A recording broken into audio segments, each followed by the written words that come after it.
We have an informational meeting scheduled for February 4th at 7 p.m. at Centennial Farms. There'll be coffee. Everyone is welcome. We want people from off island. It's in line with what Wally was saying earlier. We want people to know about Grow Seal. It's a great, environment. Everybody should participate. It's probably more for 18-year-olds and above, but bring anybody you want. We've got a Facebook page going. I'm starting that up. We've got it on Grow Seal's Facebook. We've had a lot of likes already. People are interested, and it's for everybody. All skill levels. We're partnering with RKC, Riverside Kayaking Connection. We've done a little promo to talk about. Come on down. Everybody's welcome. They're going to do a PowerPoint presentation. I'll be the moderator. Tim Rooney will be presenting. Just to tell you what we're doing, it'll be Tuesday nights. We're hoping, if there's interest, it'll be Tuesday nights out of Water's Edge, 6 o'clock to about 7:30. Come on down. There's parking. There's bathrooms, and there'll be RKC people at no fee.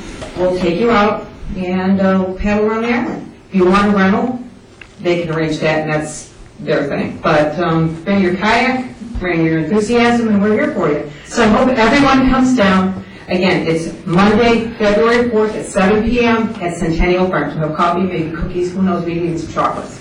Ken is one of those people that started out with one of the big box store kayaks and realized that it wasn't all that great. So she went out and bought herself a Go Faster kayak. I got pretty. Yeah, exactly. And she's pretty passionate about the activity. And this would be another great way of blending Grow Seal into surrounding communities and an activity where kayaking can be a solo activity, and what many people would like that.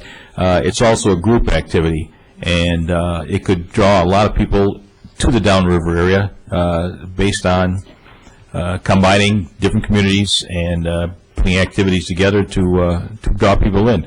And again, it's a good way of showing just how beautiful Grow Seal is from the water. It's wonderful. We've been doing it a lot at Grow Seal Yacht Club. They have it on Thursday nights for members. But this is for the community, this is for public, and there are so many canals here, there's so many waterways, and the people from Riverside Kayaking, Tiffany Vandehay, she will take you around. They will never leave you. If something goes wrong, if you don't feel comfortable, they will paddle back with you, and which is really nice. I've seen it happen. They make sure you're okay, and then they go back out, but there are always at least 2 people in the group so that you're safe. And again, it's at no fee. And I think that's just kind of really, it speaks well for us. And her husband happens to be a doctor, which is nice. He comes with us a lot. So if they have a doctor there, she's an attorney, that's nice too. But the paddling is great, and it's for all skill levels. I didn't like my little kayak because it went too slow, and I don't like being the last one, so now I'm going to be right up there with the pack. So come on down, please, bring your questions. We're really going to have a nice event. We're hoping for at least 50 people. I know Otis Cunley did this about 20 years ago. He told me he had a heck of a turnout, but, why not? We've got it. We're talking about it. Let's do it. It's non-impact. It's great. And for women, you don't have to have a partner. You can come and meet friends. It's like, as Tom said, you can be do it by yourself or do it in a group, but it's very welcoming. At our club, it was just wonderful. Everybody helps each other. Even my husband, who does not do a lot, always is there.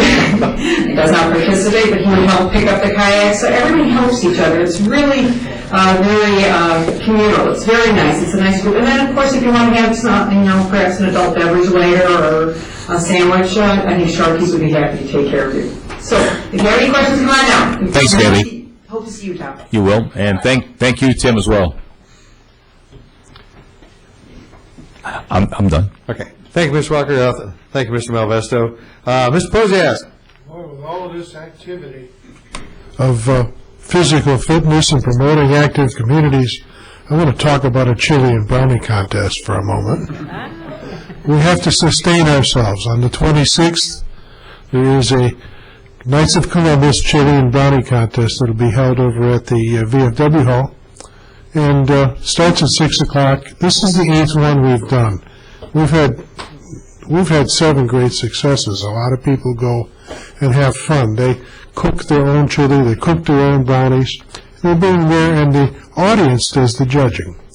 A great community event, very nutritious, only the best hot dogs, and the finest chili. And we even had some venison chili, some vegetarian chili, and we've had some chicken chili, and we've had some spirited competition.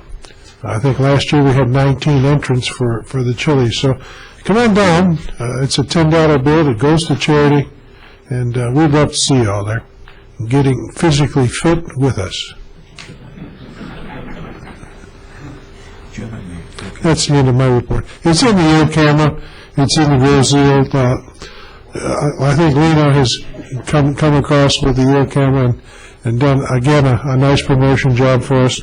It should be on Grozeal TV right now. And there's a lot of people with a lot of bragging rights. So if you think you've got good chili, bring it on. Okay, thank you, Ms. Posias. Ms. Smith? Okay, I want to thank the Grozeal Police and Fire for rescuing the deer. That was a great story. Love to see that on the news. It's positive. I've got a couple things going on. Wednesday is a Communications Commission meeting, and we're changing for the Festival Commission meeting. That's going to be changed, so we're TBD right now. But on Wednesday, I'm actually heading up to East Lansing, to Michigan State University, to participate in their Institute for Public Policy.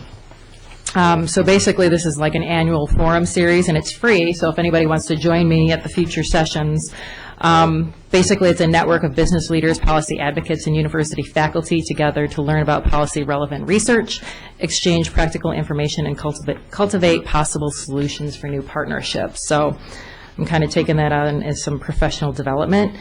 And then, let's see, next week we've got the Michigan Township Association's annual conference. So I'm looking forward to that. Going to probably learn a lot. Other than that, that's it. Okay, thank you, Ms. Smith.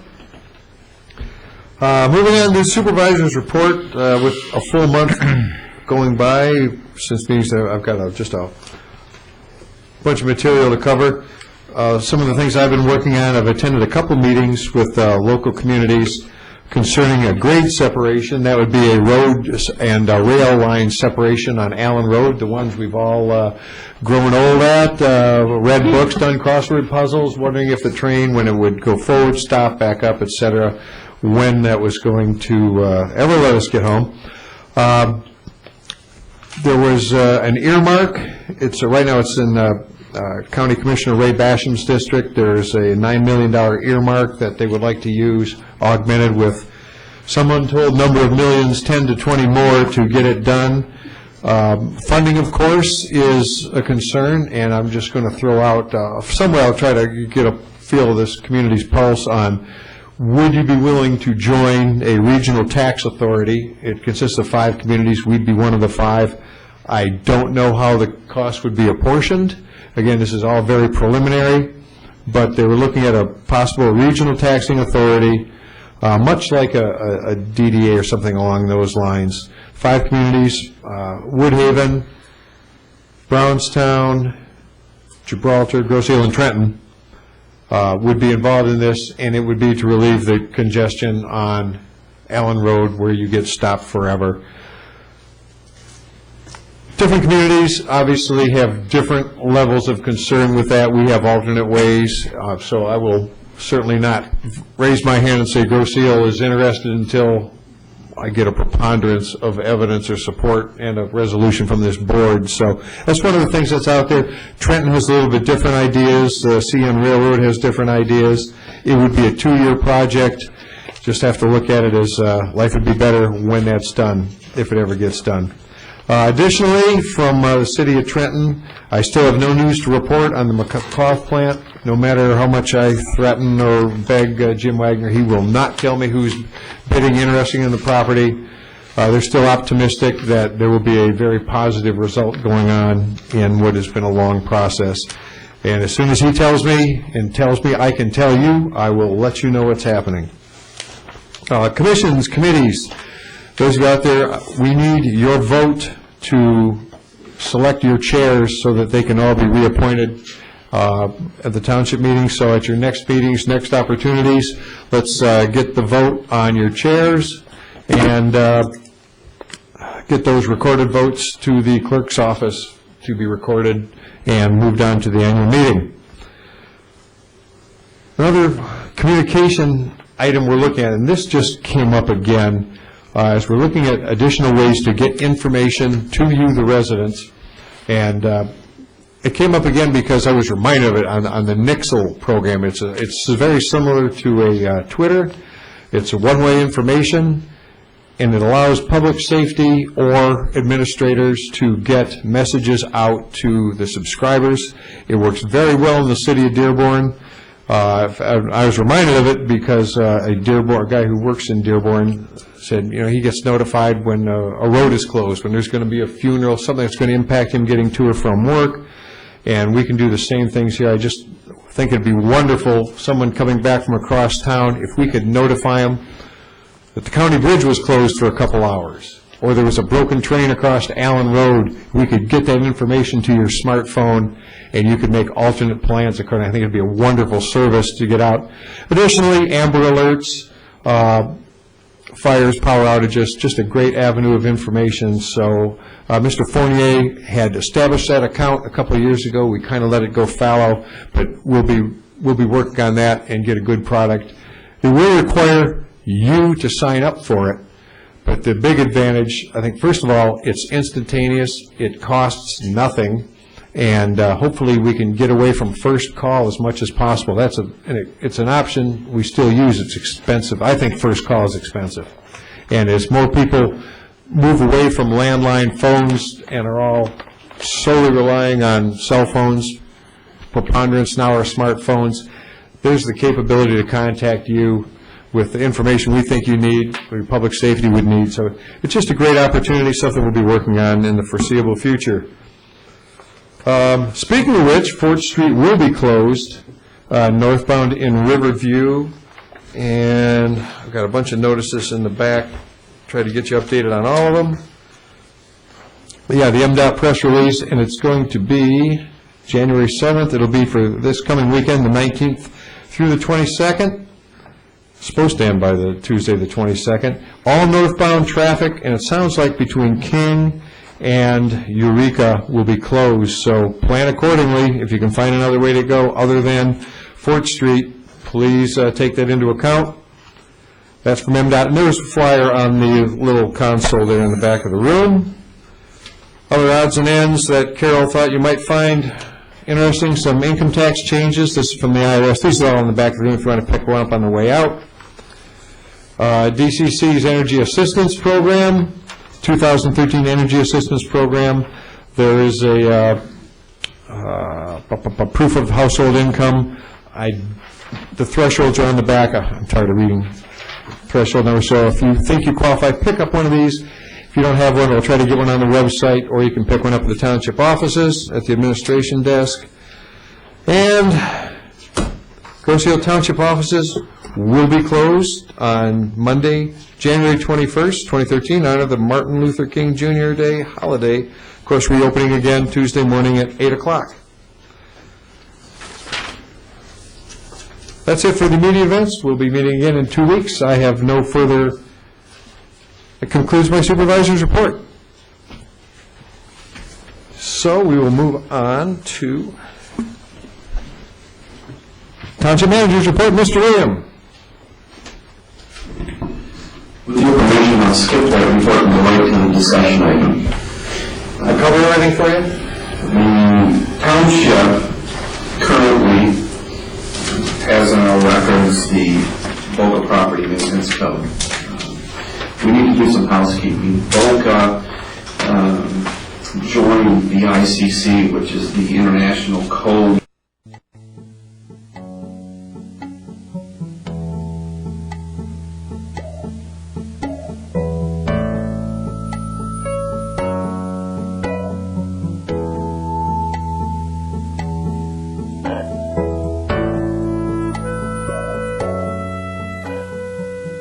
Hi, I'm Kathy Walker, and I'm here looking at kayaking. And kayaking's a big sport right now. It's been growing in popularity for a number of years, and it's been talked about on Grosse Ile for a long time. And we thought we'd come up with a really good proposal for the residents of Grosse Ile and for anybody who's interested in kayaking.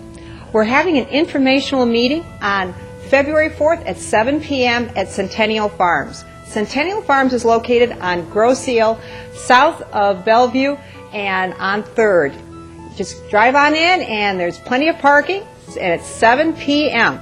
So what is this event about? It's February 4th at 7 p.m. at Centennial Farms, and it's an informational meeting regarding kayaking on Grosse Ile, or from Grosse Ile's Water's Edge. There'll be representatives from the township. I'll be moderating a discussion, and we'll have Riverside Kayaking involved too, because they are partnering with us to have this paddling experience. And let me tell you what we're planning, just a little brief thing, and we'll explain it more at the meeting. But Tuesday nights from Memorial Day to Labor Day, we're planning on paddling out of Water's Edge.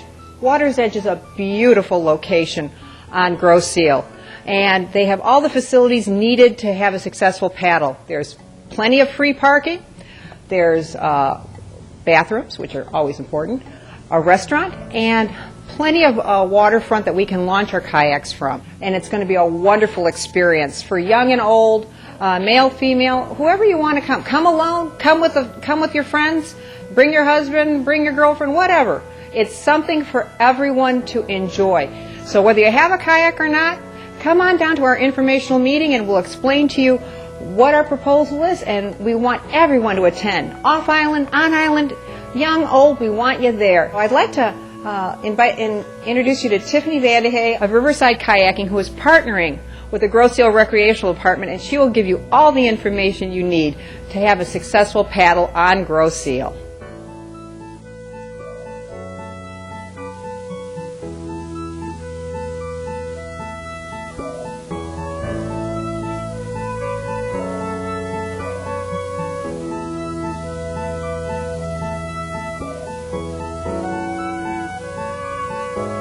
Hello, I'm Tiffany Vandehay, the owner of Riverside Kayak Connection.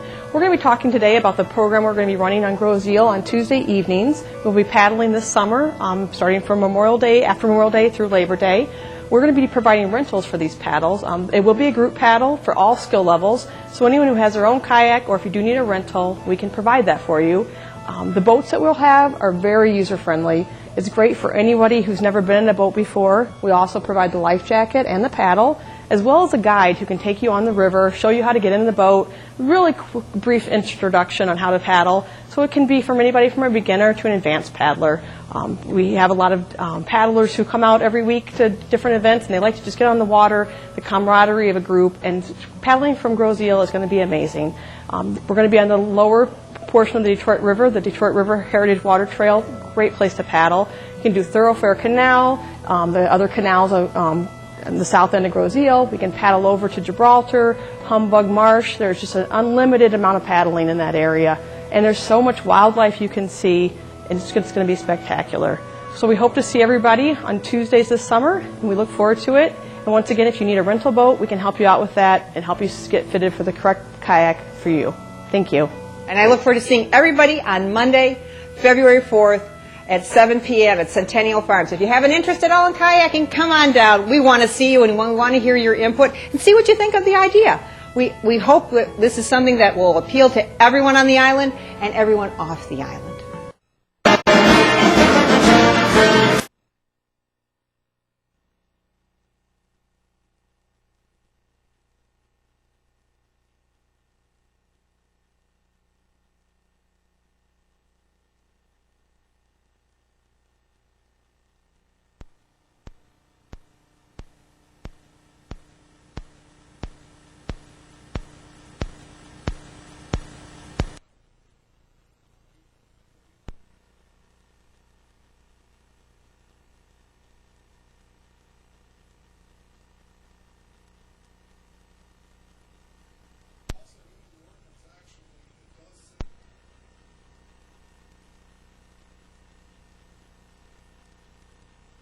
Is required to bring curbs and gutters up to the standards of the surrounding area. I didn't bring up that issue because I didn't feel that was necessarily pertinent to our interests, but the township ordinance does state that, and there's nothing in the plans for creating that curb and gutter. Excuse me, but we are on air now. They just brought us on air. Very well. Were there any other questions before Ms. Redinger? Okay, and just maybe not pertinent, but I don't know. When you come up to that gate, it says private road. Yes, sir. I'm always put off by that. I don't want to go in there. Is there some legal implication? I can't necessarily answer that. What I can tell you is that the way that the Orville Gray subdivision was deeded was that it was, that each property owns the adjacent, 50% of the adjacent private road is the way it's deeded. So we're all responsible for our own road maintenance. And there was a community road project in 2002 or 3 following our installation of the drain and the gutters and everything, where the neighbors got together and had a resurfacing of the asphalt in the area done. So technically, yes, it is a private area, but it does have a public easement coming down there. And as I'm such, thinking about the traffic issue, so there's really no prohibition to anybody, even from the outside, coming in there and going around here? No, there's not. Okay. Even though it says private road? it is, well, both are true. Yeah, no, It is a private road, but there is a Not public the easement, intention yes. is not to keep people out, though. Correct. Yeah, that public easement is for what purpose, the easement? It's not specific, it's just a public easement for ingress and egress. So it would basically be to reach those properties theoretically, but just a public ingress and egress easement, and it's not specific what that's for. Okay, any other questions? You don't have an association on Alba Island, do you? No, there's not. But it is a private road? A private road, or is it a county road? No, it's a private road.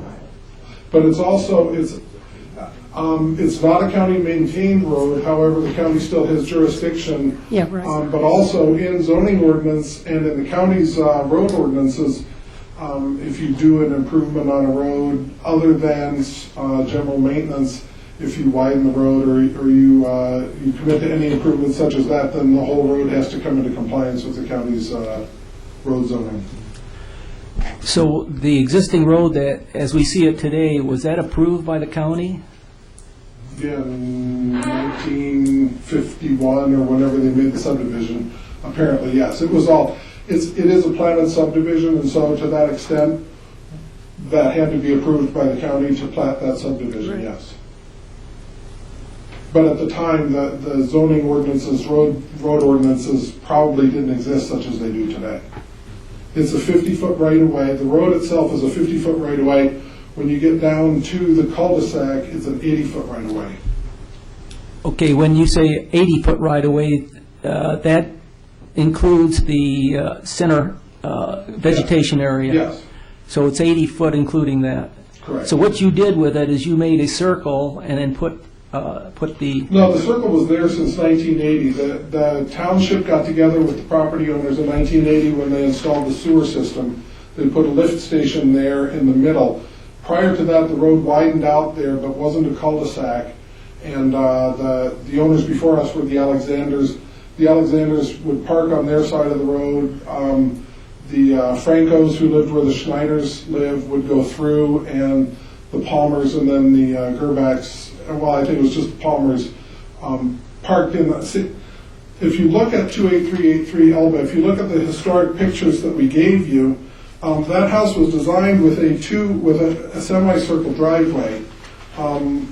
At some point when they did a remodel in the 1960s, or I don't know exactly when it happened, but if you look on, I don't have the page, but I can put it here. You can see we have an aerial picture of that property, and there's a semicircle driveway in front of that house that begins and ends before the cul-de-sac. So when that cul-de-sac was designed, it was never designed to serve that property. It was never designed to serve that house at all. And based on that, we did improvements on our property after we bought it in 1999. We changed our driveway, we built the garage to the north, but all of that, and the township approved all of that based on the fact that we were the only ones to utilize that side of the road other than people passing through. If if there had been any other potential plan to utilize that property differently, we would have certainly made different plans for our very large renovation and addition that we did to our house, because we would never intentionally build the front features of our house to have headlights shining into them. As the township ordinance, I think the citation is noted in the package that we gave you relative to the avoiding headlights shining into properties. That's one of the issues in the township zoning ordinance.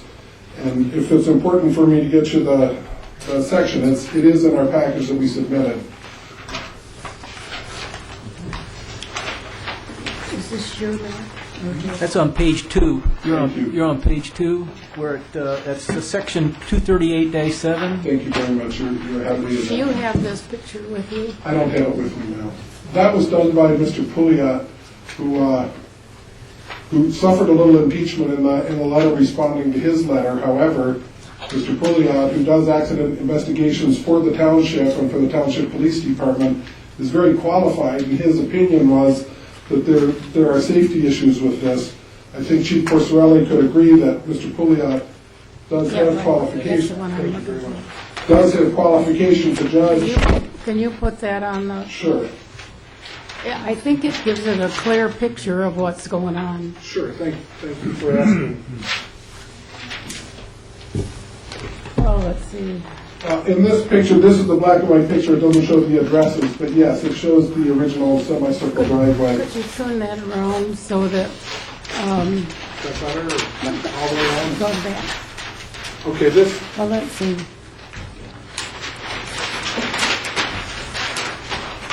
Well, that's the same one as he's got there. Lori actually has the color version of it. That's a good picture right there. Okay, but we'll put it in the proper perspective. Okay. Does that do it for you? Very well, yes.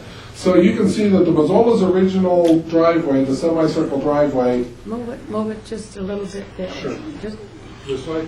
that's good. The Mazzola's home is right here, 283. Yeah, see, now that, 83 Elba. yeah, right. This is their original semicircle driveway as it was Right. engineered and approved And then by the they, township. and then where would they go from there? Go all the way to the south end of the cul-de-sac there. See the end of all the trees here? The line right here is the proposed driveway. And This this is our other, house, and this is where it shines in all our windows right oh, here. and this other driveway exists now, right next to it? Yeah, that's going south to the Schneider's house. And then That- you're over here. Yeah, we're here. This is our driveway. And then the driveway you're talking about is to the north, on the east and northeast side, where you see you got the U there, the U shape there? Yeah. Yes. Yeah, that's what you were talking about, how, That was how it was originally designed. That's how it was originally designed. Yeah, and that was what was there when we made our improvements to our home. You can see our driveway over here didn't create any conflict with their house, their property, or anything, because our driveway was down here at our end of the cul-de-sac. And their driveway here doesn't have any conflict with the cul-de-sac or our house. You can see their driving on the private road would go in here and out here. Since then, they've trenched across the driveway here and put in a line of arborvitaes across the front of their house. By the way, in the road right away, but there's an entire line of arborvitaes going across the front of the property since then. And yeah, when I went and visited there, I noticed that that area is blocked off with arborvitae. Yeah. that was all done this fall. So how are they getting in and out of their property now? They're driving through the mud down here and tracking it out on the road. We raised the question when that began, and we raised the question for a number of reasons. One was to avoid ending up here at this time in January of 2013. We tried to have a meeting of the minds back in August and September, and when we brought this up, the building official said he couldn't make any ruling because, as far as he knew, it was just landscaping going on, and until they applied for a permit, he couldn't really rule on that. Well, in the meantime, this is what has developed. So, What is growing in the middle of the cul-de-sac? That's just some decorative bushes. How high? How high? 2 feet high on an average. There's one tree, there's one horse chestnut tree that comes up in the middle. It doesn't really block any views, but So the your- bushes average about 2 feet Your high. primary concern is that he will come around your side of the cul-de-sac? Well, as in Mr. Pouliot's report, by law, you have to traverse a circular road. According to state law, you have to traverse a circular road to the right. You haven't had that traffic before, and that's what you're concerned with? Every time that we back out of our driveway, as you see with the car here and the arrow, we back, because there's a turn here, and it's not completely accurately represented, there's about a 50-degree turn there just before our driveway. We have to back out, and so it's a blind corner there. There's an electrical control box for the sewer pump station right there alongside our driveway, and an Edison light pole there, as well as our mailbox and some bushes. But even if we got rid of our mailbox and bushes, there's still the pole and the sewer pump station that were all part of the project in 1980. And the fact that the road takes this turn, as you can see better in the photographs than you can see in this diagram. So there's no way to really, we could do some small mitigation of the fact that that's a blind corner coming around there, but we can't change that. That's the way it was engineered back in 1980.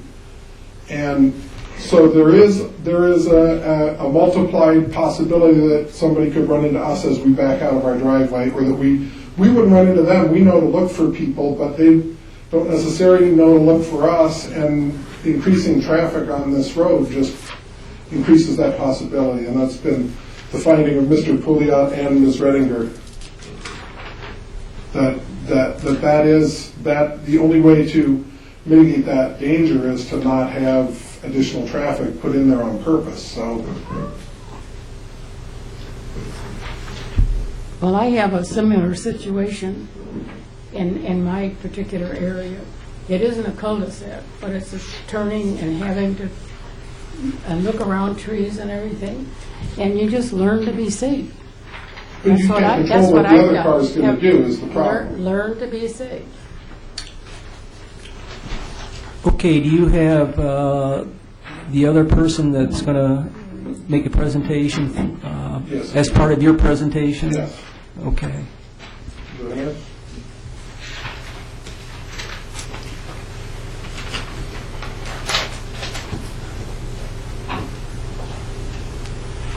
Hi. Good evening, ladies and gentlemen. My name is Cynthia Redinger, and can you hear me now? Okay.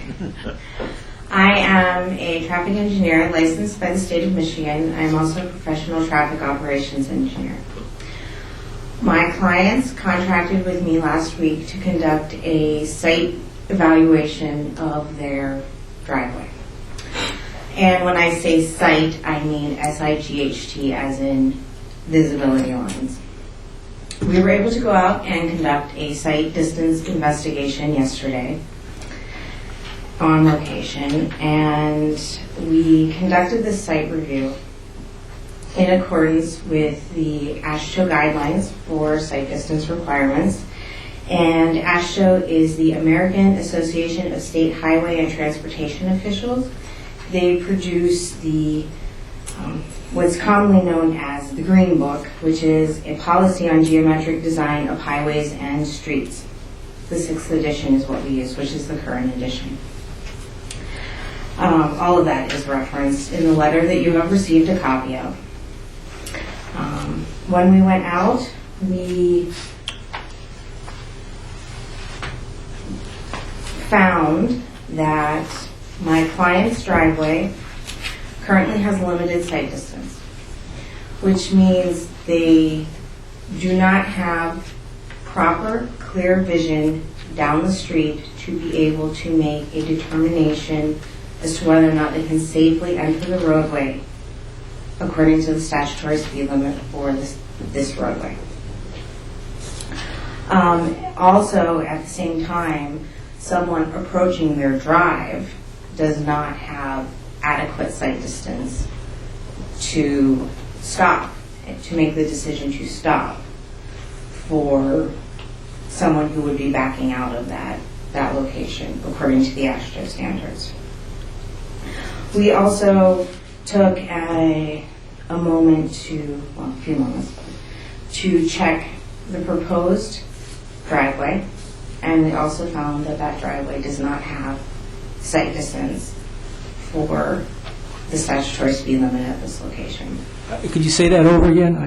The proposed location, according to the writing, does not, for the new driveway, the neighbor's driveway that's being contested this evening, also does not have adequate sight distance for the statutory speed limit. You have, the proposal is 3 driveways. You have, Oh, no. you have the driveway going to the south, one going to the east, and then one to the west. There's 3 on that cul-de-sac. Yeah, So the driveways that the first driveway that I mentioned is my client's driveway, which is this driveway, right here. That driveway has a definite, very, very short amount of sight distance. I have discussed a few alternatives with my client some mitigations that could be done to make that a little bit better, but at this point in time, it's not possible to evaluate what the utility tower will actually have an impact on it because there are other things in the road. If all of that vegetation were cleared, the size and orientation of that utility tower, which was probably placed prior to the road actually being a cul-de-sac, could still be impeding a clear sight line for that driveway. The second 2 lines that you see on the table that's on the second page of my letter are in regards to the proposed driveway location, which is right here. What we were able to do is, while we were out in the field, because there was snow on the road, we had a very accurate representation of where the actual edge of travel way is on the cul-de-sac. So you can see the tire tracks and say, okay, if a driver were to stop at at an adequate distance back from the actual travel way, this is what the sight distance would be. And at the travel way, the sight distance is much better than it would be if they were to actually stop where their driveway meets the pavement of the cul-de-sac.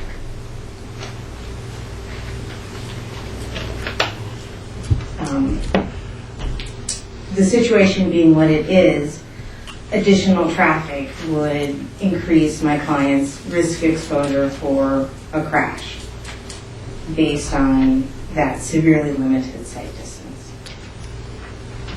Could you take the page off the... Sorry. I only put that up there because I think it had some data that might be relevant to this. Yeah. So what you're saying is that traffic coming from the north, if you're no, I'm looking for sight vision. If you're coming from the north, and let's say that you get a normal traffic car coming in there, and that car or that vehicle would not have enough clear sight to avoid a car backing out from the person appealing, the appellant there? At the statutory speed limit, yes. Under the statutory, which is what? 25 miles per hour. 25. So that car coming from the north really would not have the vision necessary to avoid some kind of altercation? It would not meet the required sight distance for a driveway. That is correct.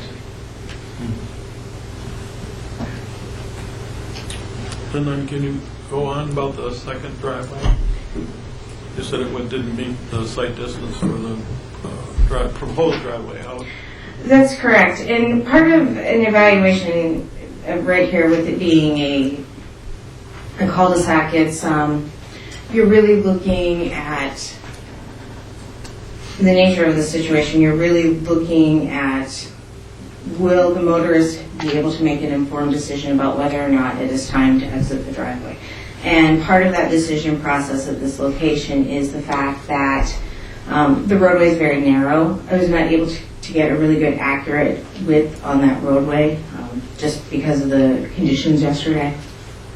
but it's not wide enough for two vehicles to pass.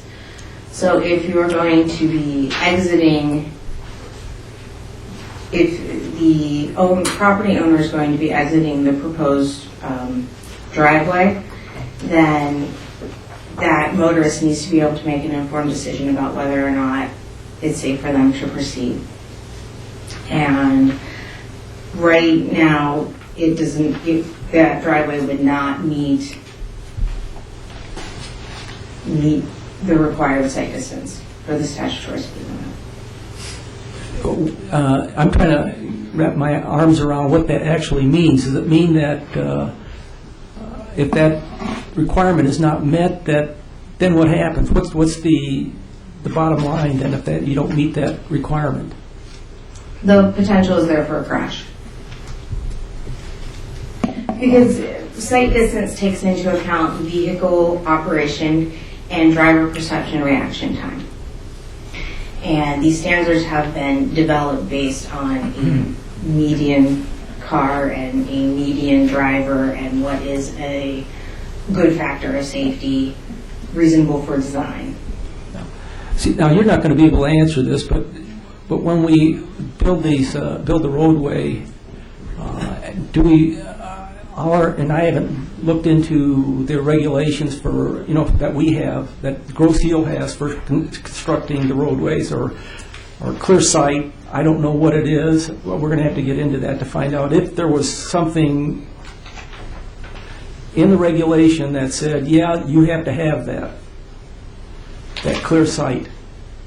I don't know if that's the case or not. I do not know if the township addresses it specifically, but generally, yes, that is the case. And so I'd like to know if it was expressed, specifically that issue. But you don't know that. No, I did not do a thorough evaluation of your code. Okay.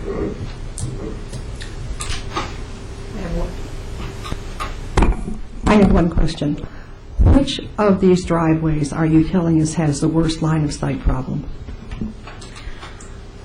The absolute worst site right now is the driveway owned by the Freezes. I cannot tell you whether or not that sight distance issue could be adequately addressed without requiring moving that utility tower. Just because of the size, the shape, and the orientation of it. So because it is a condition that may not be able to be mitigated in an easy and reasonable manner, it's not just cut down the bush and you're fine. It's a factor of geometry. It's a factor, the road was not originally designed to accommodate that cul-de-sac, and I don't know if any of this got evaluated when the cul-de-sac was put in or not. But so because this condition does exist, any additional traffic that gets placed on the roadway is going to increase their risk exposure. Okay. I appreciate your explanation, but I just want to make sure it is the Freezes driveway that has the biggest line of sight problem, correct? It is the worst, but neither of the driveways meet. All right, thank you. I have a question. The fact that they don't meet whatever the standards are you're talking about, is there any county or state requirement that would make them meet those requirements? If it were on a state roadway, they would require the driveway to meet sight distance. Yeah, in a situation like this, where this is an area that was built long ago, would they, because they changed their standard, make the homeowners come in and redo their road? For a new driveway, yes. Well, you would not necessarily have to redesign the entire roadway, but you would have to assure adequate sight distance.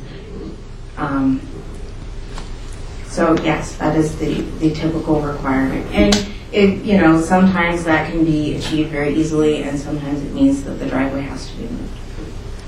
And that would be for a state road, not a private road? For a state road, for county roads, But something you need to keep in mind when you say that this is a private road is it still is open to the public.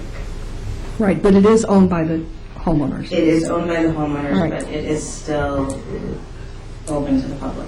Right. Okay, do those standards then apply to that? Can someone force them to change things? Or are we just saying theoretically they should apply those standards?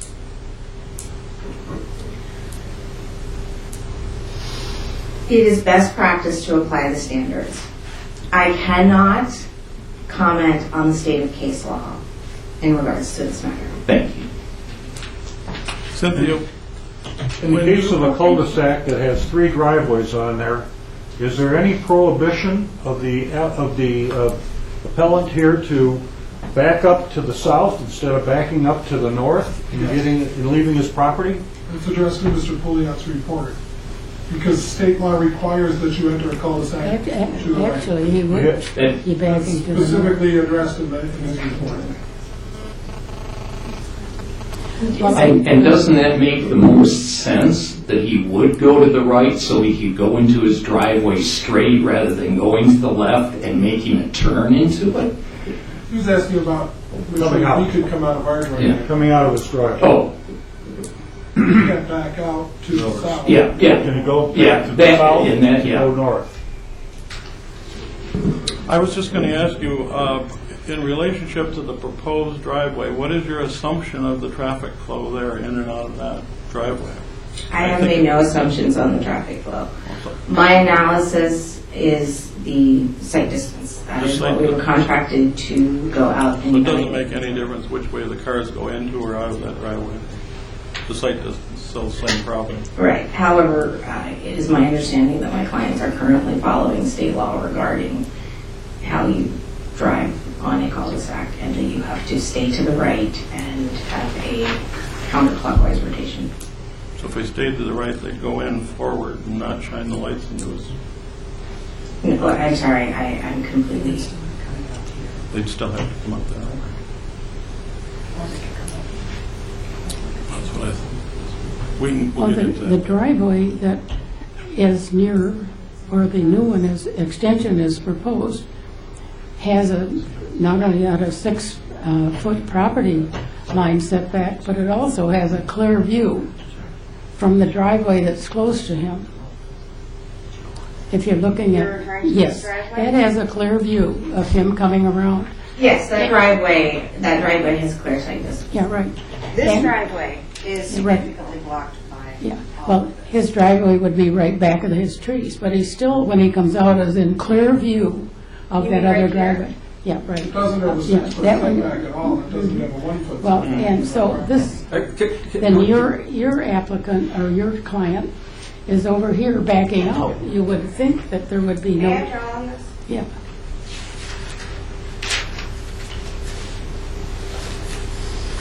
So when we measure sight distance, this is our car. That, as I understand, is the extension of This the is the new driveway. driveway.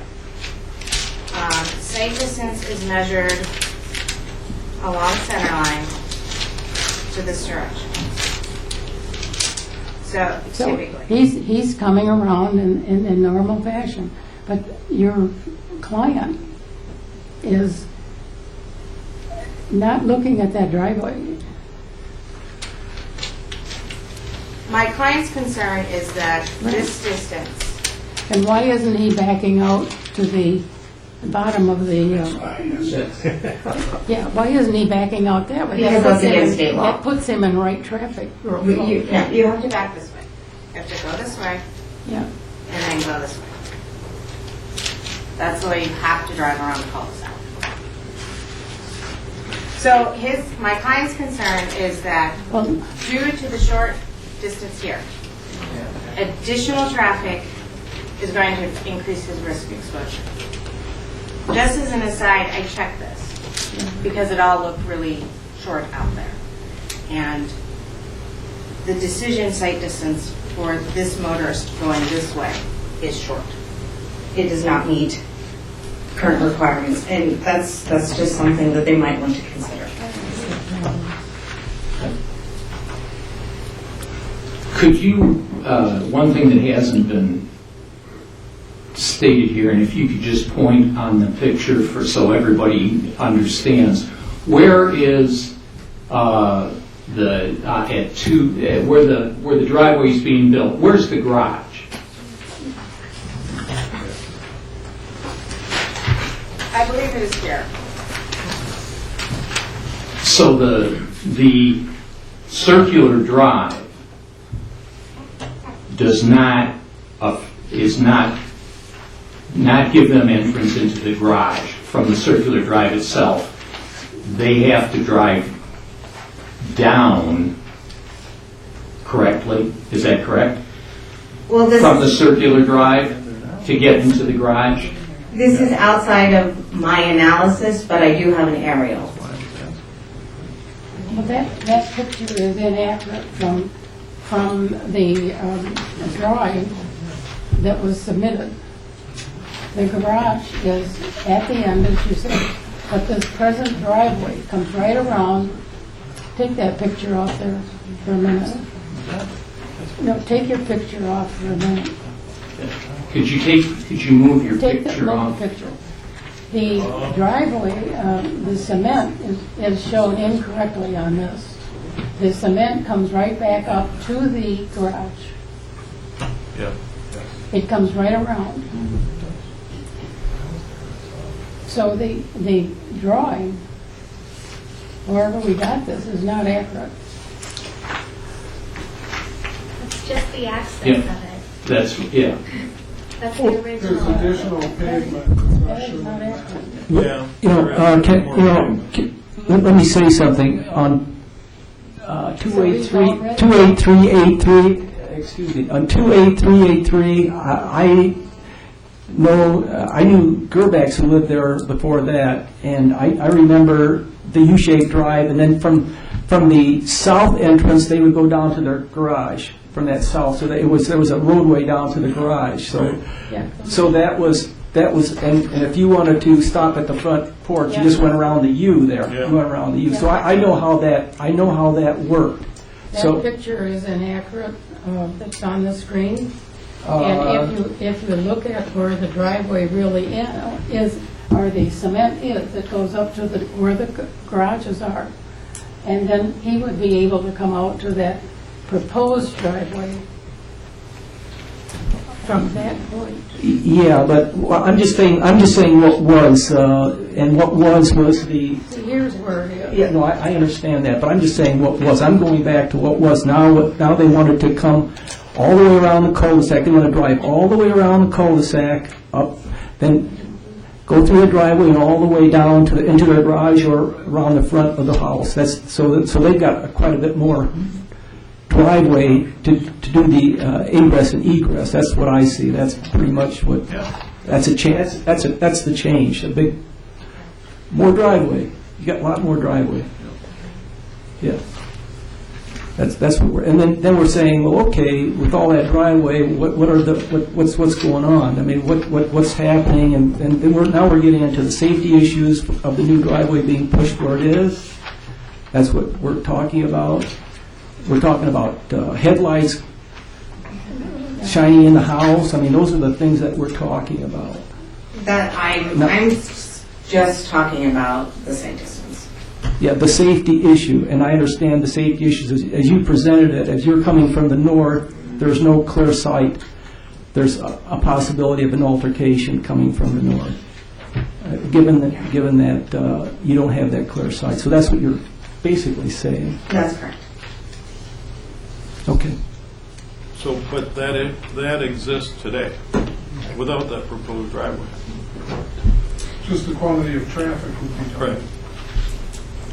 When you say the quantity, what is the quantity increase that you expect? Average day, we probably have 5 cars go around that cul-de-sac. Now you have 5 cars? Average day, probably. And what are you expecting if this driveway's in? 12. And what's it? Can we have order here? We want one person talking up front. And you'll have an opportunity if you want to talk later after we get through. Mr. Freeze, what is that based on? That's based on historic traffic that we have, historic traffic that the Mazzolas have. They have a large extended family. They have a lot of visitors in and out. So if there are 5 people of the public using that right-of-way in a day, the Mazzolas' traffic coming in and out of that driveway would more than double it if they have 5 people coming in and out of their driveway on an average day. So that would more than double the traffic coming by. Would more than double the utilization. Hey, Sean, can you come up? If you're going, I'd like you to come up and. It would not only more than double the traffic coming past our house on the cul-de-sac, which was never in the bargain, but it would more than double the utilization of the asset that we paid for in the improvement of the road. And additionally, I think that the headlight issue is a major issue, and it's sort of getting lost in the translation of all this other information. There's no way to mitigate that. Those lights are shining in our living room from now until forever, and that is not what we bought when we bought that house. And that was not what we bought when we had it designed and approved by the township. And the township's ordinance very specifically says that if there's to be a change in an approach or a driveway, there's supposed to be a traffic engineering study. I'm providing that. I'm providing 2 of them, actually. And I apologize, Mrs. Jaworski. I will agree that this is not a perfect representation on this site plan. This was provided by Mr. Pouliot.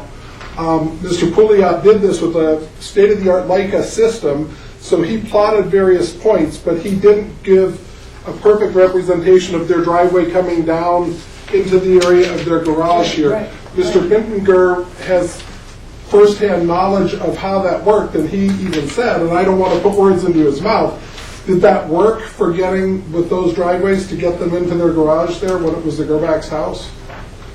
Well, I used it a number of times, and I had no problems with it, but that was my experience.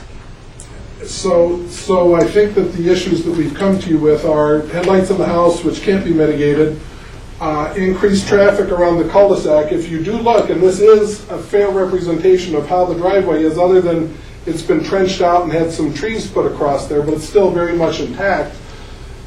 This driveway doesn't cause any cars to come around our cul-de-sac at all. So for you guys to approve this plan means that you are taking it upon yourselves to double the traffic around our cul-de-sac, create the opportunity for us to be in a traffic accident, but more importantly, to have the township allow, with this permit, to allow further, I'm not saying that there aren't already unsafe conditions based on the way this was designed in 1980, or not even designed, but the way it was built. But as it is right now, there's no compelling need to change this driveway. So to approve this driveway at this point, you're opening the township up to liabilities if there ever is an incident. If there's no incident, that's great.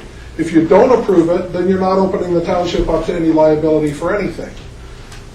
There's nothing you can do about those headlights shining into our house, short of buying our house if it's not for sale.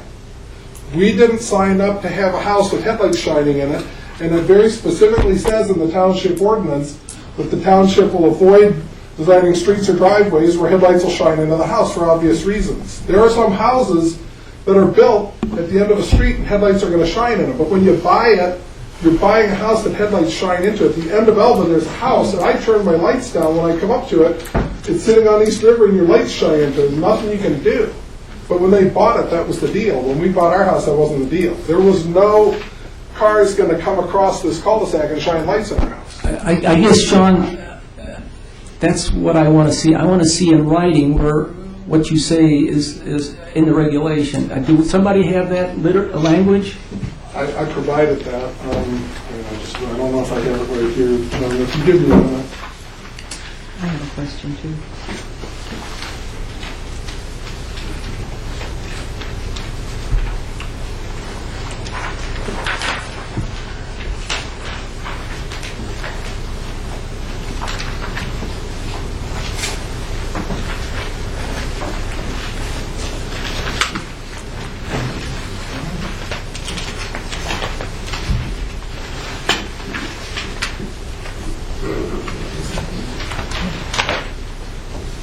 Is it on page 2?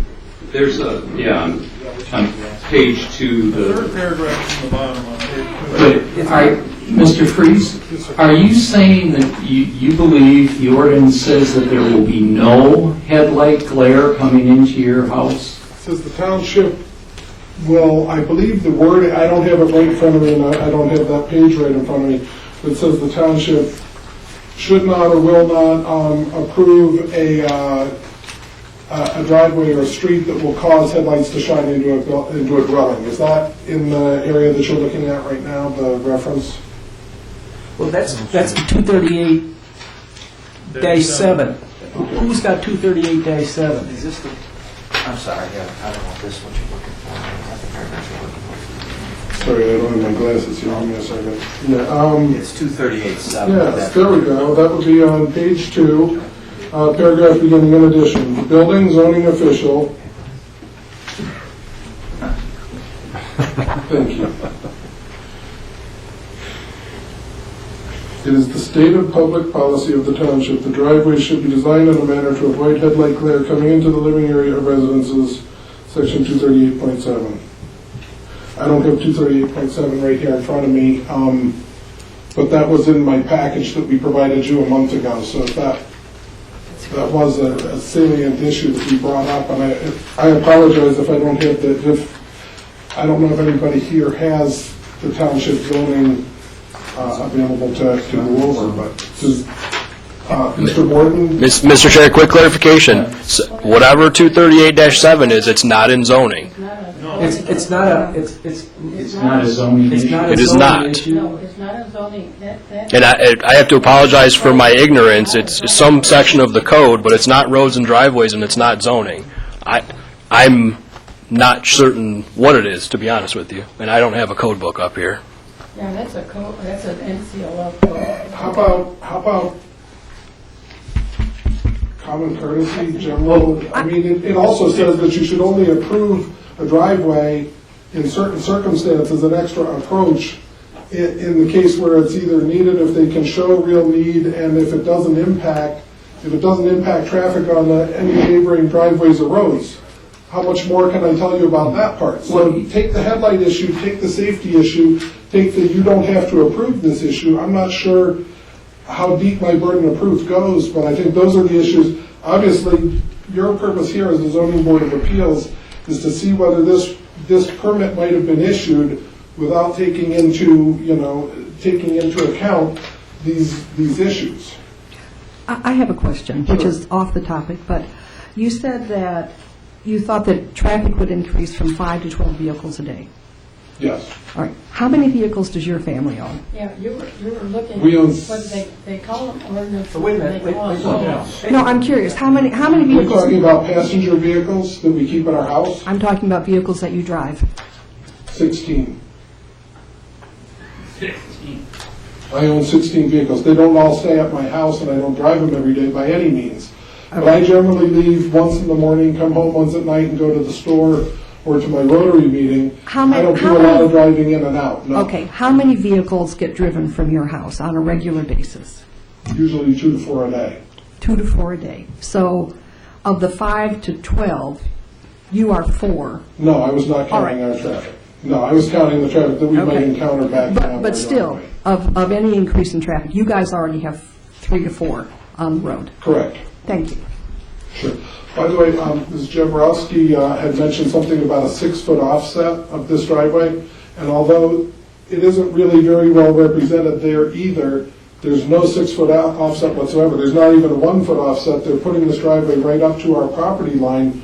I don't know if we properly represented this, but this is our yard also going out towards the river here, and so they're putting a driveway right up, butting up against our yard there that goes out to the river. That's where we came up with the drainage issues that concern us, because that area historically has had a lot of flooding. That's represented in the pictures that we provided too. Brian, the question, again, I guess, we deal with the zoning ordinances, and 238-7 is not part of the zoning ordinance. That's correct. Okay, so the question becomes, if that language exists in 238.7, so we should not consider that in our deliberation. Well, you may, but I don't have that section of the code, and I don't know what that section of the code says. Because the question I got is, if it does in fact say that, then what recourse does this gentleman have, other than ourselves, saying that there's something that, there is language that says that, but under the zoning board of appeals, we don't have the... Let's take a recess for 5 minutes to discuss it. Okay, I hear that we are asking for a recess. Can we have a motion to have a recess for 5 minutes? To discuss it. Well, Mr. Chair, if I may, if you would give us a 5-minute break, let us run downstairs and grab a code book. Okay. Okay, let's a motion for a 5-minute break. So, second. Approved.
get back on air, let's get the appeal moving.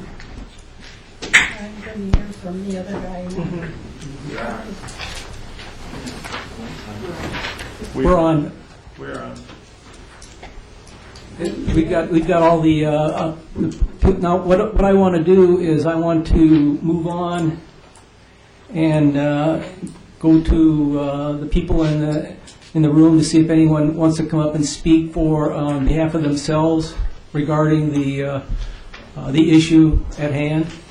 And if you could come up and indicate who you are, where you live. Good evening. I live on 383 Alba Drive. Would you go to the mic, please? Yes. Oh. Yeah, I live on 28383 Alba Drive, and I'm the one trying to get the driveway. What's your name? Larry Mazzola. And there's quite a few issues that they had brought up that I'd like to evaluate on or correct as far as my opinion is. When we were talking about, I've got a lot of issues here, but when we were talking about like headlights going in their direction, we had talked about this in the friendly basis quite a while ago. The situation, I know someone was saying they were at the Gerbach's house before. Well, yeah, it was you, I can go in. But actually, if you wanted to go into there and go into the garage, you'd have to go out and go around. You probably didn't drive in the garage, I'd assume, did you? No. So what it is I realized I own a lot more property than I did. I never even cared about it for the years until I went to go to sell my property. Then all of a sudden I find out I got 18, 20 feet on the other side of a tree. And I said, well, geez, this looks pretty good. And I can have my wife go right around and go straight into the garage. And that's going to be ingress. They keep talking about headlights. But in reality, I'm hardly ever going to have headlights because I don't have no reason to have headlights there. I'm going to come into there, drive straight into my garage, back out, and go the other way. So the headlight issues are just something they just want to keep throwing in there. I mean, if it was on a rare occasion, maybe something happened, I would do that. And I'm not like that. I'm courteous. I would shut off my headlights. I'm not like that. And it's just so, for instance, there's a couple different things. They took a picture right here on page 6. It just shows that my neighbor backs up the driveway in his driveway for the last 12 years. Where is it? Look at this page 6. Page 6. He happened to take the picture was actually, thank you for taking that picture. Where are you at? On page 6? Yep. Or page 5, I'm sorry. There's 4 pictures on page 6. On page 5, I'm sorry. Okay. Yeah.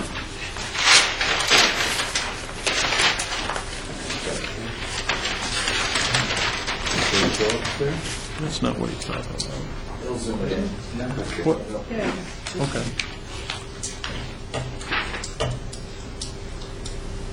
Blurry, but you can see the vehicle.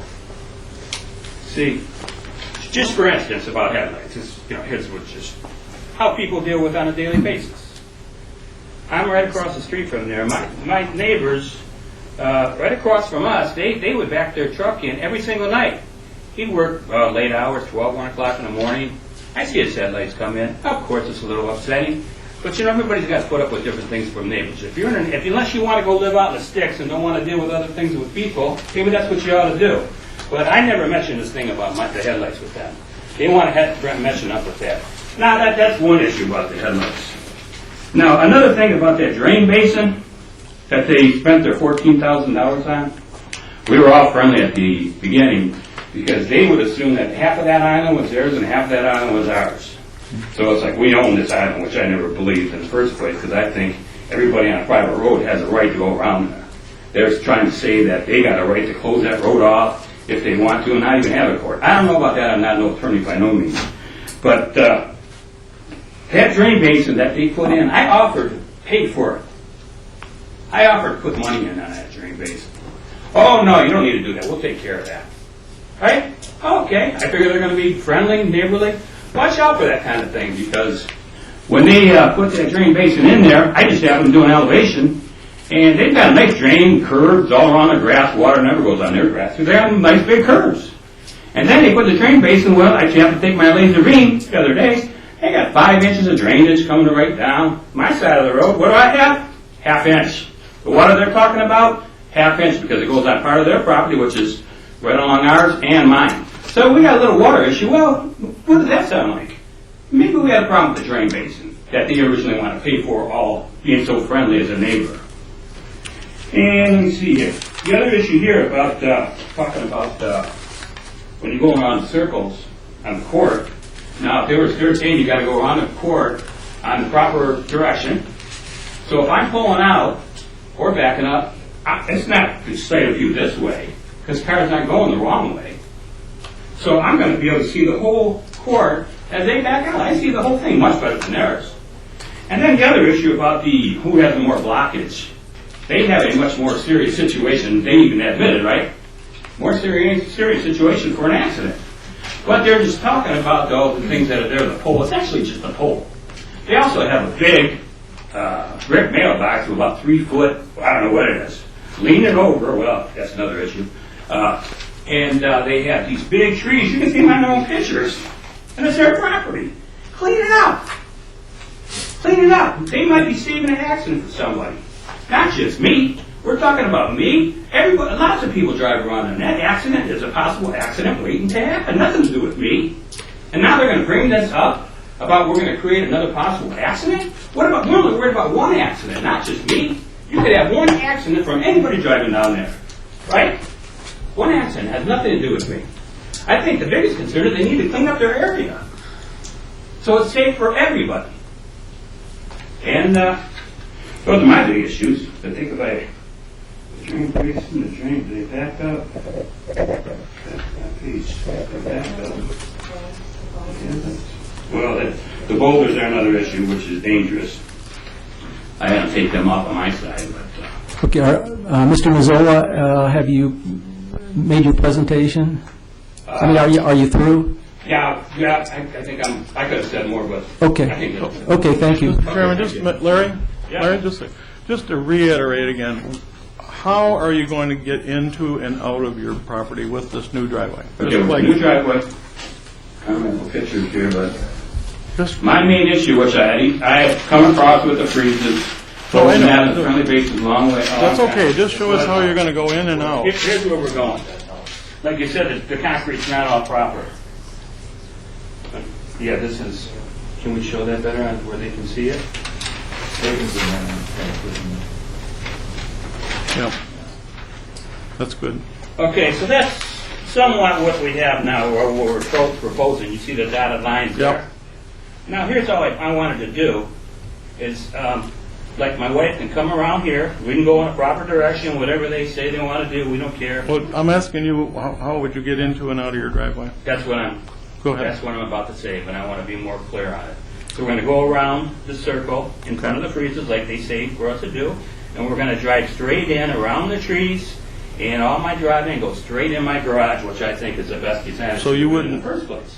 Okay, and then how do you get out? Now when we get out, we're going to back out and go in front of my house and exit out the other end that's got nothing to do with the freezes. So you would not pull out of your proposed driveway headlights forward? No, 90% and of the time. You wouldn't back 90%? I mean, in case some situation happened to happen, I'm not going to say 100%, but I would say some situation I might have to turn around the other way. I don't know what I'm doing there, but 90% of the time, that's how it's going to be. They're never even going to see that. I told them that in the first place. Now they want to keep bringing up things that I never even said. And well, that's okay. I have more courtesy for that. We don't need. Okay, thank you. Larry, was this a drawing that was submitted when you requested that the project be completed? Yes. That was the drawing that you. I believe that was the drawing. I had a couple different drawings put in, but just express. But this was the drawing that was part of your request to do the construction. Yes. That you submitted to the township. Mm-hmm. And if you go look at my driveway, it's beautiful. Just take a drive. Nunsville, he does contracting over here, and I'm not doing something that's making anything that's making things not look good in the neighborhood. Okay. It's a nice looking drive. Mr. Mazzola, are you gonna? If the proposed drive goes through, it'll match the circle and be the same. It'll all be the same. Okay. Are there any other questions of Mr. Mazzola? Okay, if not, probably, we'll get to you.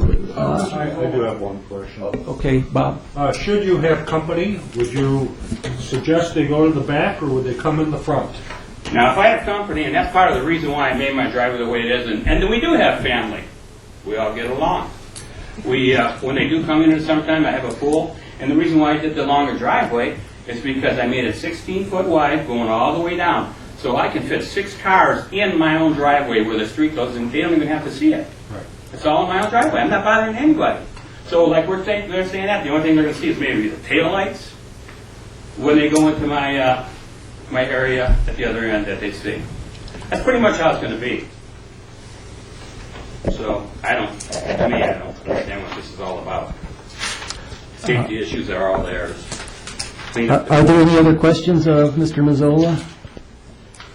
No. Thank you. We'll get to you later.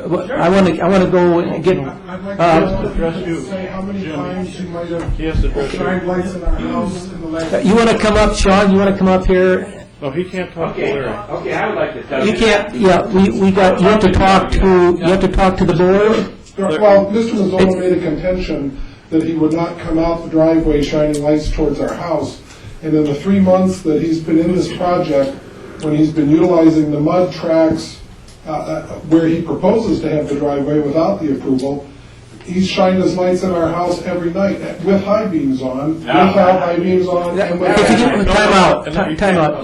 Can you, Larry? Can you sit down? Go sit down and let That's him. the reason I wanted to ask the question, because his statements are disingenuous. He's saying that he wouldn't come out that way, but he comes out that way constantly.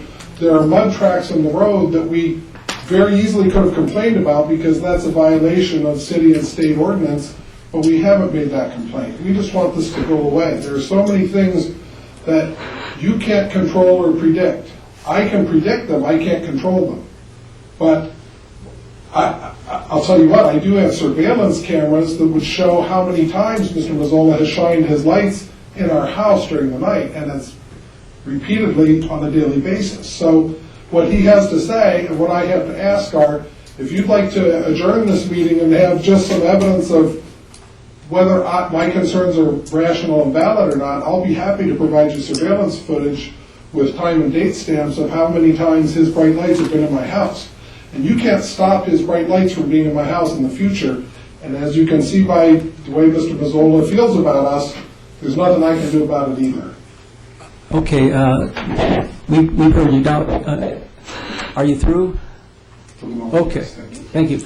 Are there any, Brian? Mr. Chair, just because we do finally have the code book, I've had a chance to look at a couple of things. If you don't mind, just two quick points for the board's consideration.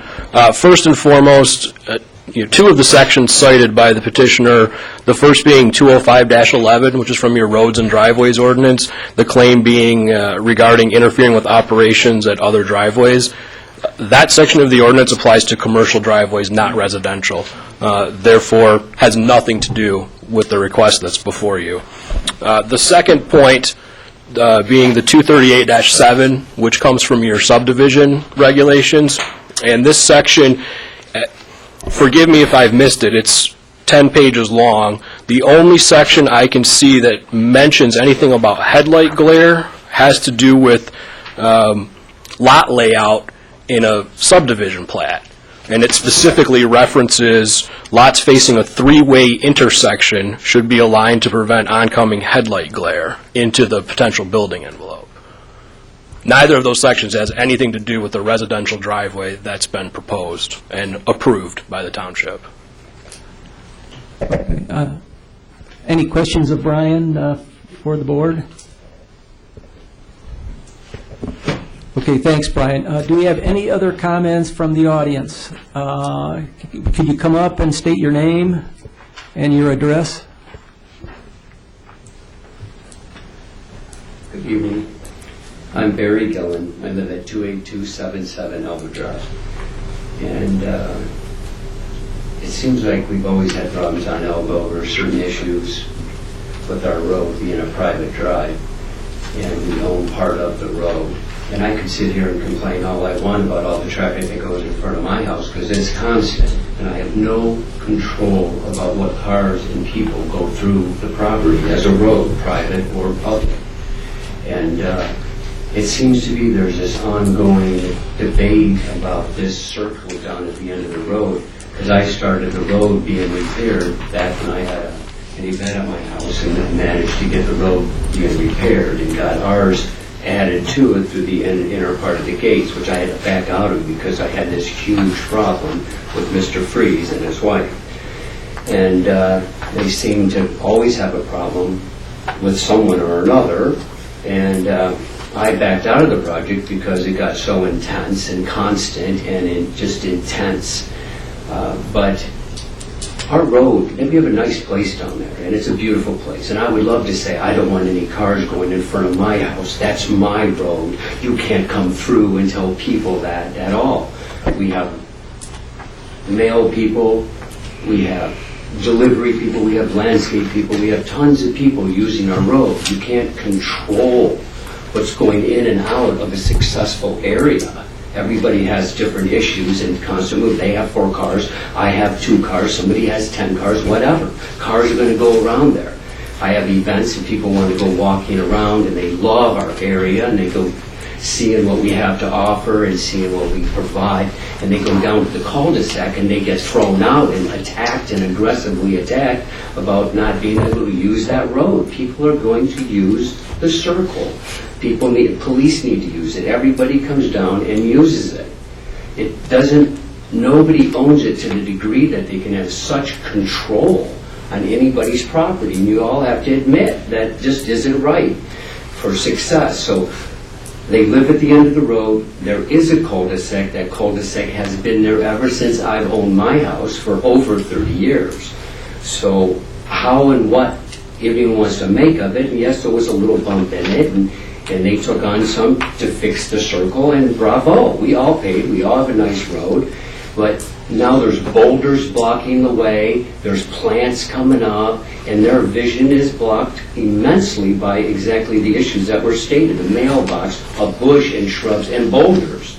And if a lot of that was pulled out and removed, there would be no problem with that. There would be clear vision of them getting around and everybody else, other than trying to stop the traffic and saying you can't come by anymore. That's just not the way it should be. So when somebody else wants to do something, then they get all upset about having what somebody wants to do. Now, oh no, you can't do that, but they have a car lot in front of their house. And their 6 foot doesn't go over to Mr. Tolsdorf's, it's right to the property. I mean, there's just a huge amount of stuff, so I don't want to fight with them, and I pulled back a long time ago. But when I see people trying to do things with their property, and I can see how they could get aggressive, this is going to get far worse if people just need to be able to fix their property like we all do. And I like that the circle has been fixed and planted, but the boulders and everything else have created hardship and danger in that regard. And that's blatant. That's just pure blatant. That's not designed architecturally for landscape. That's designed as mobile for stay out, our area. Don't come in. Cameras, lights, boulders, what the hell? You know, I would love to do that in front of my place, but I do it on my property. I build my berms and I create my oasis. And they could do the same thing, but you got to be friendlier. We can get along better if everybody would try to make this all work a little better than add each other tooth and nail, because after this date, there's still going to be a problem. I can feel the intensity. It needs to be resolved in a way that people know that it's not your road. Okay, so are you, one question, you have no issues with where the driveway is being placed now? Well, absolutely not. Okay, thank you. Are there any other comments from the audience? Yes, name, address? My name is Mary Britt. I live at 23191 Cosette Lane, which is also a private lane. When I got my mortgage way back when, we were asked to sign an easement agreement. The mortgage company made us do this. They said that the reason being is that they don't want one person to say, this is my part of the road, you can't drive over it. And it also makes us all responsible for upkeep, and that's what an easement is for. So somebody can't say, you can't come down here. And it seems like that's what this party is trying to do by putting up all these boulders and saying, no, you can't come down here. I drove down on my lunch hour today to check the address, and as I got to the end, first of all, I can't for the life of me figure out who would go 25 miles an hour. I don't think I was going 5 miles an hour. It's the end of a private lane. You got to stop. And as far as the cul-de-sac goes, I thought that was a driveway, and I didn't want to loop it, so I actually turned into probably Mazzola's driveway to turn around because I thought it was a private little circular driveway. I didn't realize it was part of the street. So the street is what it is. It's a private lane. It's owned by everybody, and that's what an easement is for. Okay, thank you. Welcome. Are there any other comments? There's one right there. Yes. Name, address?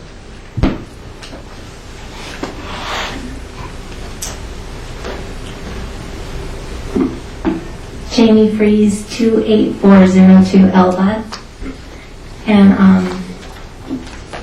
I just want to say a few things. First of all, when we got Larry's letter and he complained about the boulders, we took them out of the street. But Duncan Murdoch had come down there and he said that they were in no way any trouble to anybody, that no emergency vehicles or anything would have any problem with them because nothing can make that circle anyway. The circle is really limited by the sewer pump station that's in the middle of the road, and that was there long before us. The boulders have been there for about 12 years. The boulders were put there because we tried to make it nice in there, and just people were just driving all through it kind of for fun, kind of vandalizing. That's also why my cameras are there, because I've had a lot of people come down and really damage things. And I tried for about 5 years I was hoping that people would stop doing it, but they didn't. So I thought, that's it. I'm done with that. And we don't have very many cameras. We really could have had a lot more, but we just wanted to do with as little as possible. As far as owning the road, we have never said we owned the road. Barry, we had a problem 12 years ago, so I guess this was my little payback for that. But when we moved there, they wanted to make the road bigger down at that end of the road, and it was just kind of a whim. They had just decided they were going to do it. So had we not bought the house, they probably just would have done it with no, any kind of engineering or anything. When we put the cement in there, we did it because there was such a big hole, and with the drainage, because when it rains, you can't really tell from any pictures, but the road is up high, and then right at our house, it dips down. So the water just floods. And when it rains there, if I don't go out on that road and rake so that drain is clear, that water, the same thing will happen again. So that road takes a ton of maintenance. Also, I want to say that people don't understand how dangerous it is right there and how hard it is to come in and out of that driveway. You have to turn so hard, and when you're coming out, you can't see, and it's just because where the house is, that's it. But does that mean that, oh, it's bad already, let's just make it a lot worse? They can just deal with it. I think that's a big mistake. I realize how much the Mazzolas want that drive, believe me. But we never agreed to it, and we never thought it was a good idea. So all I'm saying is that, of course, we have our interests. We have our interests because, we've been at that house.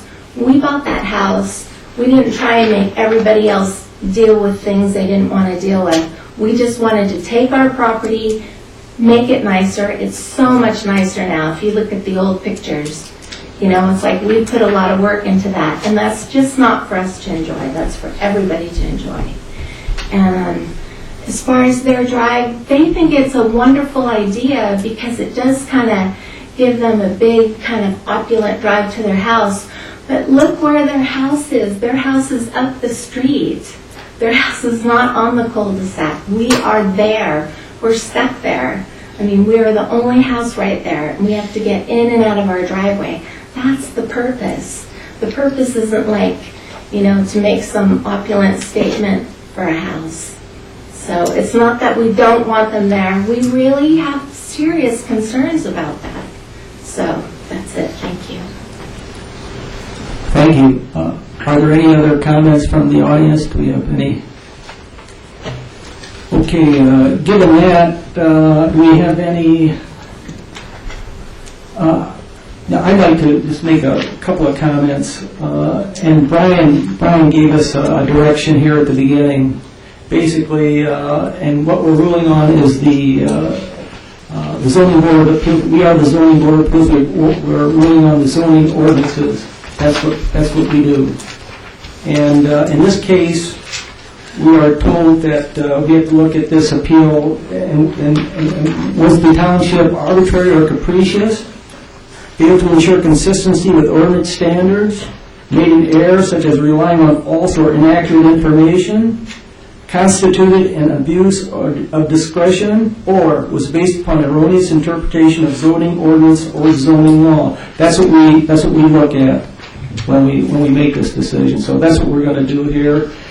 So given that, I'd like to see if we could entertain a motion. Can we get a motion from the board? A motion. I move that we deny appeal number 13-001, as there is no evidence that the township erred in its decision to issue the permit for construction of the driveway at 28383 Elbow Drive. Second. We have support? Second. We have support, John? Okay. Discussion? Any discussion? I'd just like to say to the Freezes that I understand your concern, and when you say things like, the traffic's going to double, that sounds like a lot, but when you say 5 to 12 cars during the day, that's really not a lot. So I would, and you can see that there is some tension between the two neighbors, and that's unfortunate. And I would hope whatever happens with the vote today, that both parties can try and get along. I'd like to only say that as long as it's... No, you can't. It's over. The discussion's over. They'll be gone soon. Any other comments? Given that, can we have a vote? All in favor? Aye. Aye. Those not in favor? Hearing none, motion is disallowed. Appeal is disallowed. Thank you. Thank you.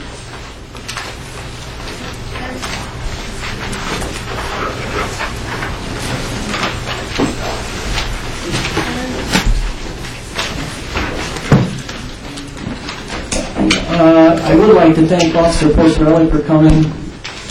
I don't know if you're paid or not, but thank you for coming. I get the same pay you get. Also, Jim,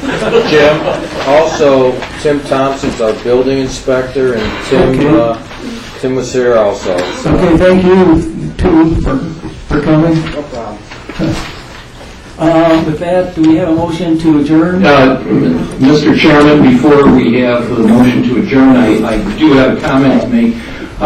This commission needs to vote on its officers for the next fiscal year. We just did that. And you did that. You did it to finish out this fiscal year. That's true. But doesn't that come up in end of March? Looking at the board meetings, the way, and for us, if we meet in February, we'll only have one meeting for that to be approved to take to the annual meeting. So it has to be done, I believe, at the next meeting. So think about it. that in fact, there may be a need for a special meeting to get it done sooner, but I think if we do it at our next meeting, we'll be okay. So, Yeah, please think I about think that. that, yeah, I have one other What do comment. we need to, I'm sorry, what are you saying we need to do? Every year, you have to elect officers for the commission, your chair. In this case, we have a chair, a vice chair, and a secretary, I believe. And what we did in December? What you did it in August. August? You did it in August, and that was, your chair and vice chair changed because Mr. Assorti left. So that vote was to finish out this fiscal year. So it's something that has to be done every year, and it needs to be taken care of at the next meeting. I believe the next meeting it'll be okay, but if we have to do it sooner, I'll let you know. But we can't do it just right now? Uniquely, If you're ready, you can do it now. What I would like to do is, we do have applications for the zoning board of appeals. We have 6 applications for the zoning board of appeals. Do we have any? Yes, we do. We have 6 of them. And what I would, and Jim Budney, who is our liaison, has given me the 6 applications that were submitted, and we want to... And I would think you have 2 choices with your vice chair and your secretary, and with Jim's help if you want to. Yeah, we have to select a full member and an alternate. So we have a full member opening and an alternate opening. So, right. So I think my feeling is that we should get those people on board and then elect our officers. Bob? I think there's also four of us whose term is up for renewal. And we got to make sure that those people are interested in staying before we have a vote. Hopefully, I know Look, in actuality, we have to have a vote because we have to have those officers, we have to have something to present at the annual meeting. So that has to take place regardless of whether we add the person, depending on how that goes, whether we add a person, whether you're going to, the members that are going to be up, whether they're going to stay. The people that are here now are going to be the ones to vote. Okay, well, given that, then I kind of retract what I say, and why can't we just do it now? Well, if you're prepared to do that, that's fine. Yeah. Okay. And although I don't know, since that, I think it actually needed to come up at additions and deletions. Agenda. Yeah, this is right now is comment. I think we need it for addition and deletion of agenda. So can we modify the additions and deletions? Can we open it up? Can we open it up? I don't see anybody that is going to be against that. If everybody's in favor. Yep. Well, we can make a motion. We can make a motion to open it up, open the agenda up again. Mr. Chairman, I would move we open up the agenda again. Second. What are you trying to do? And I would like to They have add an election of item officers. that we would elect our officers. The item would be election of officers. For the next, what did you say, Jim? The next For the year. For the next fiscal year. Next For the fiscal next, year. for the next fiscal year, for the next year. Which is, what is the year? It's April through March. April through March, so it's the fiscal year. April 1st through March 31st. Okay, all right, so we can do that. So we have a support, so all in favor? Aye. Aye. Okay, so given that, So, Mr. Chairman, I would move we keep the officers that we presently have for the next year. Fiscal year. so we have motions to keep the existing officers. Second. We got We got discussion. second at first. Yeah, I don't know that we have any other choice than that. But That's right. I think we ought to think about it. Well, I guess in discussion, I'd say, is there anyone interested in any of the officers' positions that isn't an officer now, or a different officer position than they have now? May I amend that? Are there any present officers who do not wish to continue? That'd be another one. do we have anybody that doesn't want the office now? That is, I hear none. I hear no people that say no. So we've got, the existing officers are willing to go into the next fiscal year. So that's... Then I'd like to make the motion that Mr. Bittinger be nominated as chairman, that Ms. Davies is nominated as vice chair, and Mr. Pierce is nominated as secretary for the next fiscal year. So we have support, comments, discussion. All in favor? Aye. All opposed? Hearing no opposition, motion carries. New officers. Thank you. I can carry that back and get it done. Right, now, we do have 6 applicants that we've got to go over, so I guess my question is, how do you want to proceed with the selection of the... Well, you could do it with your officers. Okay, we can sit down with the officers and make the selection. Okay, that's... So I think if you make a recommendation, is that what you do? Yes, it would be a recommendation from the commission to the board. Yeah. So I would like to maybe have another meeting and we can go over the 6 because there's information on the 6. Just the 3 of you. Yeah, just the 3 of us. And Jim, I think, Liz and You I might think know this... the people, and you know somebody that right. Yeah. Okay, so we can we'll have a meeting. I don't know... Make it next Tuesday. You make it next Tuesday? I mean, you select it, but I'm just saying. Well, you want to accommodate everybody, so you don't want anybody to be... I have a meeting to go to next Tuesday, but... Can we do something? Yeah, I don't know how long this review is going to take. I mean, we've got 6 applications, so it's going to take a little time to go through them. Well, and you have to pick one. Yeah, you have to pick 2. Yeah, send an email out when it's convenient. Yeah, I mean, next Wednesday would be okay. Next Wednesday, do I have the emails of everybody? Because I'll just set up the meeting.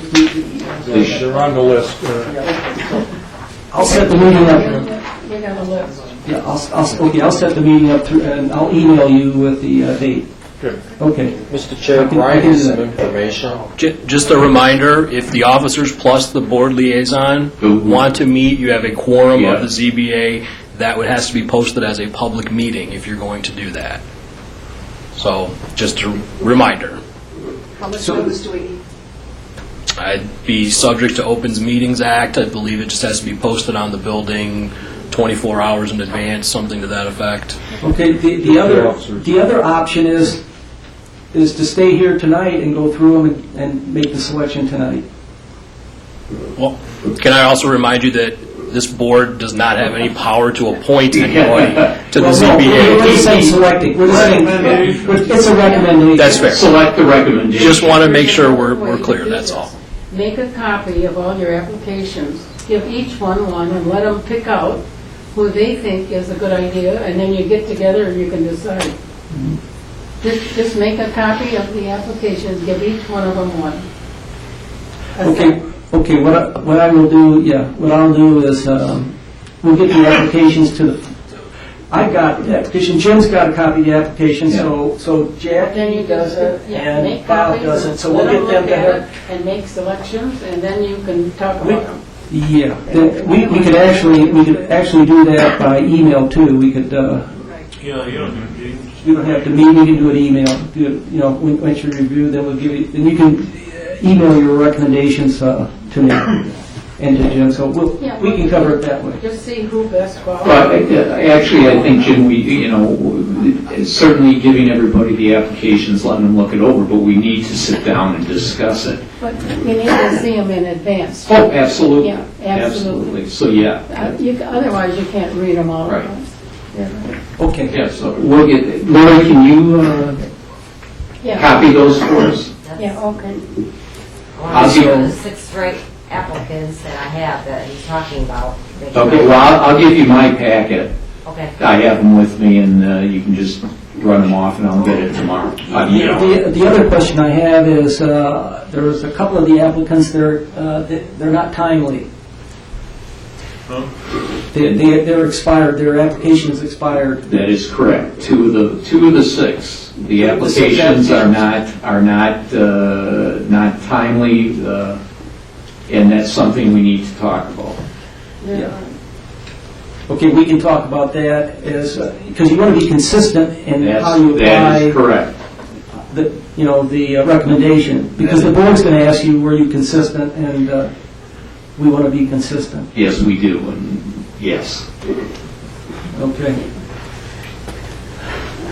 All right, are there any other discussions? Okay, can we have a motion to adjourn? Second. All in favor? Aye. Adjourn. Third.